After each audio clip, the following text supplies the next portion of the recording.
միանում եք ետասարդների ակցիային, ինքնեդ պայքարում եք, որքան եք այստեղ մնալու եւ ինչպիսի հանգրվան եք տեսնում ամենակարևորը պայքարի։ Ինչի միայն երիտասարդներին, բոլորին միանում ենք եւ ոչ միայն ես, մեր ամբողջ ռադիոկայանը, կլինենք այնքան ինչքան որ պետք է եւ պետք է հարցի լուծումներ գտնենք։ Եթե այսօր մենք կանգնած ենք հոսանքը էժանացնելու կամ բերելու 5 գնի հարցի շուրջ, ուրեմն հասնենք դրան, առաջին քայլը մեր կլինի։ Թե ինչ կլինի հետո, չգիտեմ, հենց նոր ուղի եթերում ենք այդ հարցը քննարկում, եթե հենց հիմա ասվի, որ բոլոր հարցերը լուծված է, ինչ է լինելու հետո, ես էլ ասացի, որ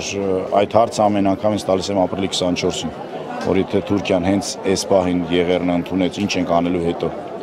Այդ հարցը մնում է բաց, թե ինչ ենք անելու հետո եւ ինչ ենք մենք ուզում մեր երկրի համար եւ մեր ապագայի համար։ Այսինքն ոչ միայն էլեկտրաէներգիայի սակագինն է խնդիրը, այլև այլ հարցեր կան, որոնք եւս պետք է բարձրացվեն, շարունակական պայքար պիտի լինի, շարունակական ակտիվություն, բողոքի ձայնի բարձրացում։ Գիտեք ինչ, կան մարդիկ, որոնք որ այդ պայքարով ամեն օր ապրում են, ես այն ինչ որ մտածում եմ ուղիղ եթերում ասում եմ,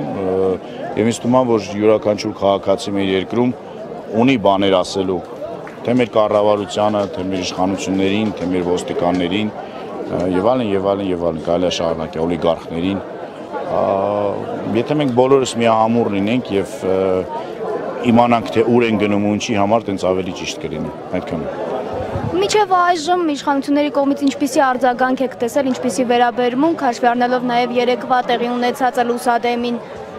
որ բազմաթիվ ետասարդներ վերմայել։ Ինչ կարող է ուրիշ անել իշխանությունը։ Իշխանությունը չունի ուրիշ բան անելու կամ ասելու ժողովրդին եւ այդ պատճառով հաստատ ժողովրդի եւ իշխանության արանքը մնում են միայն ոստիկանները։ Եվ ոստիկաններն անում են այն, ինչ որ նրանց հրամայում է։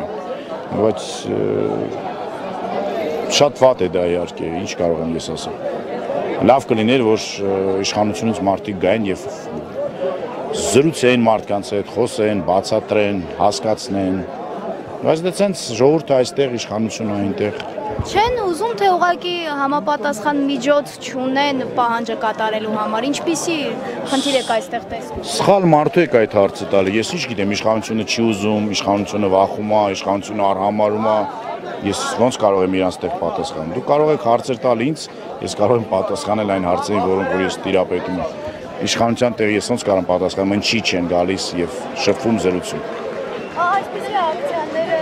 ինչ կարող են հասկացնել ողջ հանրությանը եւ թե նաեւ պահանջատերերին։ Հանրությանը կարող են հերթական անգամ ապացուցել, որ մեր երկրի տերերը մենք ենք,